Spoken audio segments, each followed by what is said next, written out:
नमस्कार दोस्तों, मैं हूं चाणक्य। आज मैं बात करने वाला हूं ट्रेडेंट लिमिटेड के बारे में। तो दोस्तों इस वीडियो में आपको डीपली एनालिसिस करके बताऊंगा और इस बात की मैं गारंटी लेता हूं कि आप वीडियो देखने के बाद काफी ज्यादा सेटिस्फाइड होने वाले हो। और आपको यह भी बताऊंगा कि आपके लिए क्या क्या रिस्क हो सकते हैं और आपके लिए क्या क्या एडवांटेजेस हो सकते हैं। और वीडियो के लास्ट में मैं आपको यह भी बताऊंगा कि इस कंपनी की फेयर वैल्यू क्या होनी चाहिए। तो दोस्तों पहले बात करते हैं कि कंपनी का बिजनेस क्या है।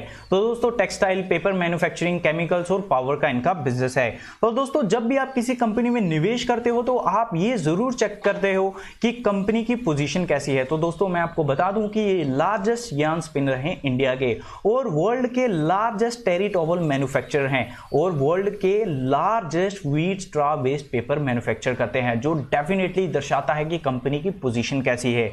और दोस्तों आपको हिस्ट्री में जाना पड़ेगा इनकी कंपनी को जानने के लिए। तो दोस्तों मैं आपको बता दूं कि ये पहले यार्न का ही बिजनेस करते थे और इन्होंने जो है वो आहिस्ता आहिस्ता टेरिटोबल्स में अपना बिजनेस लाया।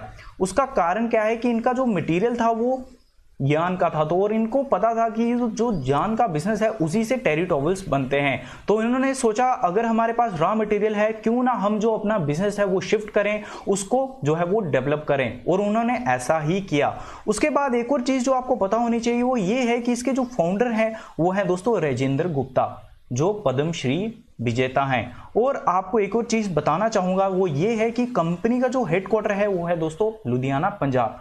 ये आपको ज्यादा फोकस करना चाहिए कि इनका जो हेडक्वार्टर है वो है लुधियाना, पंजाब। तो एक और चीज जो आपको पता होनी चाहिए कि जिस मटेरियल का ये इस्तेमाल करते हैं पेपर मैन्युफैक्चर करने के लिए वो इस्तेमाल करते हैं व्हीट स्ट्रॉ। और आपको ये पता होना चाहिए कि पंजाब में व्हीट की प्रोडक्शन कितनी ज्यादा होती है। तो इनका जो रॉ मटेरियल है वो पंजाब से आता है और पंजाब में अगर रॉ मटेरियल इनको मिल रहा है तो वो काफी ज्यादा चीप प्राइसेस में मिलता है। तो ये काफी ज्यादा हेल्प करता है कंपनी की ग्रोथ में। तो दोस्तों अभी बात करते हैं रेवेन्यू मॉडल की, जो देखना बहुत ही जरूरी है। तो दोस्तों 51% जो इनका रेवेन्यू मॉडल है वो दोस्तों बाथ वेड लिनिन्स के द्वारा आता है और 30% जो इनका रेवेन्यू है वो है दोस्तों यार्न बिजनेस से।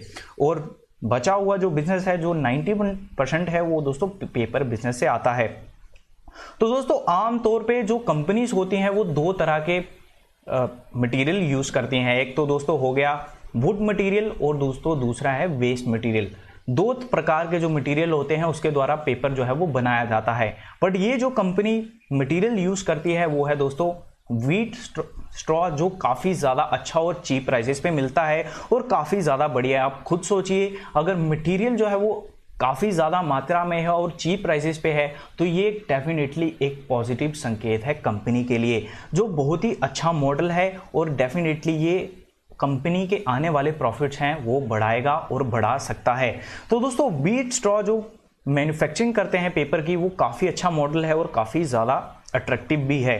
तो ये आपको क्लियर होना चाहिए कि दो प्रकार के जो मटेरियल है वो आमतौर पे कंपनी के द्वारा यूज किए जाते हैं। बट ये जो मटेरियल यूज कर रही है वो डेफिनेटली अच्छी लोकेशन पे होने के कारण इन्हें चीप प्राइसेस पे भी मिल रहा है और अच्छी क्वांटिटी में भी मिल रहा है, जो डेफिनेटली अच्छी चीज। तो दोस्तों बात करते हैं अभी कंपनी की मार्केट कैप की। तो दोस्तों आप देख सकते हो 2324 करोड़ है। और दोस्तों बात करते हैं करंट मार्केट प्राइस, तो ये है 4.55। तो दोस्तों आप देख रहे हो कि कंपनी अगर ये नंबर 1 पोजीशन पे है तो ये 4.55 पे ट्रेड क्यों कर रही है, ये एक पेनी स्टॉक क्यों बना हुआ है। तो दोस्तों मैं आपको बता दूं कि इन्होंने स्टॉक स्प्लिट किया था, उस कारण से ये आपको 4.55 पे दिख रहा है। उसी कारण से ये स्टॉक आपको इस प्राइस पे ट्रेड होता हुआ दिख रहा है। तो दोस्तों अगर मैं बात करूं 52 वीक लो तो इसने बनाया था 3.05 का। 52 वीक हाई की अगर मैं बात करूं तो दोस्तों इसने बनाया था 8.45 का। बुक वैल्यू की अगर मैं बात करूं तो दोस्तों ये है 5.82। स्टॉक पी आप देख सकते हो ट्रेड कर रहा है मात्र 6.14 पे। डिविडेंड यील्ड की अगर मैं बात करूं तो दोस्तों ये है 7.91%, जो काफी अच्छा है। उसके बाद अगर मैं बात करूं दोस्तों ROCE यानी कि रिटर्न ऑन कैपिटल एम्प्लॉयड, तो दोस्तों ये है 12.05%। उसके बाद ROE की अगर मैं बात करूं तो दोस्तों ये आप देख सकते हो 12.92% है। फेस वैल्यू की अगर मैं बात करूं तो दोस्तों ये है 1। उसके बाद अगर मैं बात करूं दोस्तों पीबी रेशो की तो ये है 0.78। डेट टू इक्विटी रेशो की अगर मैं बात करूं तो दोस्तों ये है 0.92, तो ये भी अच्छा है। तो दोस्तों अभी बात करते हैं कि कंपनी की जो सेल्स हैं वो कैसी हैं, वो देखना बहुत ही जरूरी है। तो दोस्तों सेल्स जो है वो दिखाने से पहले मैं आपको बताना चाहता हूं कि इसके जो क्वार्टरली नतीजे हैं वो भी अनाउंस किए गए हैं। तो मैं आपको उसके बारे में कुछ बताना चाहता हूँ। तो दोस्तों जो नेट सेल्स हैं उसमें दोस्तों लगभग 29.58% का गिरावट देखा गया है। पहले ये जो नेट सेल्स थी उसमें दोस्तों 1407.59 करोड़ का दिखाया था मार्च 19 में, और अभी ये हो गई हैं दोस्तों 991.22 करोड़। तो दोस्तों उसके बाद अगर मैं क्वार्टरली नेट प्रॉफिट की बात करूं तो दोस्तों उसमें लगभग 56.5% की गिरावट देखी गई है। पहले ये 92 करोड़ के आसपास थी और अभी ये घट के हो गई है 40 करोड़। तो दोस्तों इप्टा में भी लगभग 43.1% की गिरावट देखी गई है। तो दोस्तों अभी बात करते हैं ईयरली सेल्स की। तो आप देख सकते हो 2018 में 4559 करोड़ है और 2019 में बढ़ के ये हो गई दोस्तों 5249 करोड़, और उसके बाद अभी आप सेल्स देख सकते हो 4727 करोड़ है, और आप डेफिनेटली फ़र्क देख सकते हैं टीटीएम और अभी में। तो दोस्तों ऑपरेटिंग प्रॉफिट की अगर मैं बात करूं तो ये आप देख सकते हो 3708 करोड़ है, और ये 2019 में बढ़ के हो गई 4260 करोड़, और अभी की अगर मैं बात करूं तो दोस्तों ये कम होके हो गई है 3886 करोड़। उसके बाद अगर मैं बात करूं दोस्तों नेट प्रॉफिट की तो ये आप देख सकते हो 2018 में था 266 करोड़, 2019 में ये बढ़ के हो गया 372 करोड़, और उसके बाद अगर मैं अभी की बात करूं तो दोस्तों ये आप देख सकते हो 340 करोड़ है। तो दोस्तों आप फ़र्क जो है वो देख रहे हैं, सेल्स जो है वो अभी आपको कम होती हुई दिख रही हैं, चाहे मैं सेल्स की बात करूं, ऑपरेटिंग प्रॉफिट की बात करूं या फिर दोस्तों नेट प्रॉफिट की। उसके बाद ईपीएस की अगर मैं बात करूँ तो दोस्तों ये था 0.53 पर शेयर। उसके बाद अगर मैं बात करूँ 2019 की तो ये बढ़ के हो गया 0.75। उसके बाद अगर मैं अभी की बात करूँ तो ये कम होके हो गया है 0.68।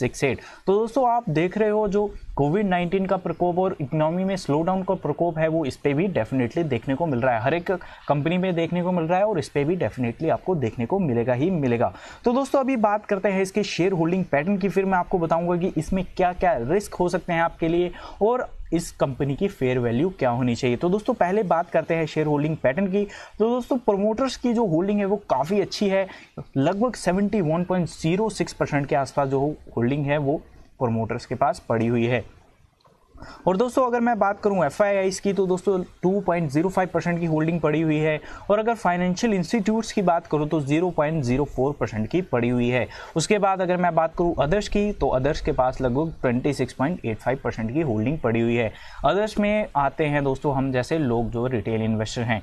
तो दोस्तों उसके बाद अभी आपने देखा होगा यहाँ पे म्यूचुअल फंड नहीं है, तो दोस्तों म्यूचुअल फंड के पास 1% की होल्डिंग नहीं है, इस कारण से यहाँ पे मैं म्यूचुअल फंड को ऐड नहीं किया है।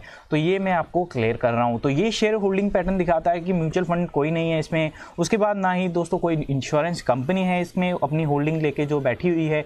तो ये आप शेयर होल्डिंग पैटर्न देख सकते हैं। तो दोस्तों अभी तो ये मैंने आपको बता दिया सब कुछ। अभी मैं आपको बताना चाहूँगा कि इसमें क्या क्या रिस्क हो सकते हैं और आपके लिए क्या एडवांटेजेस हो सकते हैं इसमें निवेश करने से। तो दोस्तों पहले बात करते हैं रिस्क की। तो दोस्तों रिस्क जो सबसे बड़ा मेरे को नज़र आता है वो है दोस्तों इनका किया गया स्टॉक स्प्लिट। जो इन्होंने स्टॉक स्प्लिट किया है उसके कारण से आज ये stock as a penny stock trade कर रहा है, और आप जानते हो पेनी स्टॉक में कितनी ज़्यादा मैनिपुलेशन होती है, उसको ऑपरेटर किस तरह नचाते हैं। तो स्टॉक में भी वो खतरा डेफिनेटली बना हुआ है। उसके बाद जो दूसरा रिस्क है वो ये है कि इसमें म्यूचुअल फंड्स जो हैं वो आपको देखने को नहीं मिल रहे हैं, तो डेफिनेटली ये भी थोड़ा सा रिस्क की कैटेगरी में आता है। उसके बाद एक और चीज़ जो मैं रिस्क कैटेगरी में लेना चाहूँगा वो ये है कि दोस्तों इनका जो रिटर्न ऑन इक्विटी है वो थोड़ा सा लो है। तो दोस्तों अभी बात करते हैं कि आपको इस स्टॉक में निवेश करने से क्या क्या एडवांटेजेस हो सकते हैं। तो दोस्तों पहले जो सबसे बड़ी एडवांटेज है वो है दोस्तों इनका बिजनेस, जो इनकी पोजीशन है, जो इनका दबदबा है अपने सेगमेंट में वो बहुत ही शानदार है। वो नंबर 1 पोजीशन पे है, जो दर्शाता है कि आने वाले समय में कंपनी अच्छा परफॉर्म कर सकती है, और इस कारण से इस कंपनी में बड़ा ट्रस्ट आता है। उसके बाद एक और चीज़ जो मैं आपको बताना चाहता हूँ वो ये है कि कंपनी में आपके लिए एक और चीज़ है, वो है दोस्तों इनका डिविडेंड। एक कंपनी अच्छा डिविडेंड देती है, लगभग 7.91% का डिविडेंड यील्ड है, जो एक डेफिनेटली आपके लिए एडवांटेज है। उसके बाद जो दोस्तों आपको मैं बताना चाहूँगा कि कंपनी जो है वो अपना डेट भी रिड्यूस कर रही है, जो आपके लिए एक एडवांटेज के तौर पे नज़र आता है। तो दोस्तों ये तो चीज़ें हो गई जो मैंने आपको बतानी थी कि इसमें क्या क्या रिस्क हो सकते हैं, उसके बाद क्या क्या आपके लिए एडवांटेजेस हो सकते हैं। और दोस्तों अभी मैं आपको बताना चाहूँगा कि इसकी फेयर वैल्यू क्या होनी चाहिए, और मैं लास्ट में आपको बताऊँगा कि इसमें आपको निवेश करना चाहिए कि नहीं। तो दोस्तों पहले बात करते हैं कि इसकी फेयर वैल्यू क्या होनी चाहिए। तो दोस्तों अकॉर्डिंग टू फॉर्मूला दोस्तों इसकी जो फेयर वैल्यू है लगभग 8.69 रुपये पर शेयर है। और दोस्तों मेरे को लगता है भी है कि ये यहाँ से स्टॉक ऊपर जा सकता है डेफिनेटली। जिस प्राइस पे ट्रेड कर रहा है एक अट्रैक्टिव प्राइस है। बट एक चीज़ जो मैं आपको बताना चाहूँगा वो ये है कि आपको इसमें ज़्यादा पैसा नहीं लगाना है। अगर आपके पास 1 लाख रुपया है तो मैं आपको बोलूँगा कि आप 5,000 ही इस स्टॉक में अपना निवेश करें। एक जो इनका बिजनेस मॉडल है वो काफ़ी ज़्यादा अट्रैक्टिव है, बट कोविड-19 की वजह से इन पे काफ़ी ज़्यादा इम्पैक्ट भी आएगा, ये आपको मैं क्लियर करना चाहता हूँ। और इनका जो बिज़नेस है उसमें काफ़ी ज़्यादा इम्पैक्ट देखने को मिलेगा। आपको जो रिजल्ट देख के दुख हो रहा है कि Q4 में रिजल्ट अच्छे नहीं आए हैं, इतना % का गिरावट देखने को मिला है उस स्टॉक में, वो कंपनी में, इस कंपनी में, बट दोस्तों आपको जो असली खेल देखने को मिलेगा वो Q1 में देखने को मिलेगा। अगर आप अभी ही परेशान हो गए हैं तो Q1 अभी देखना बाकी है। Q1 देखिएगा, आपको खुद ब खुद ही पता चल जाएगा कि नंगा नाच कैसा होता है। उसके बाद एक और चीज़ जो मैं आपको बताना चाहता हूँ कि आपको मैं बताना चाहूँगा कि स्टॉक में निवेश कैसे किया जाए। तो दोस्तों आपको जो है वो SIP रूल को फॉलो करना चाहिए। आपको स्लो जो है वो फॉलो अपनी पैसा जो है वो इसमें निवेश करना चाहिए। स्लोली करें, आपके लिए बेटर रहेगा। तो दोस्तों अगर आप इस तरह की डिटेल्ड एनालिसिस चाहते हैं किसी स्टॉक पे तो आप जो है वो कमेंट करके बताइए, मैं आपको डिटेल एनालिसिस करके बताऊंगा। तो वीडियो अच्छी लगे लाइक और सब्सक्राइब जरूर करें।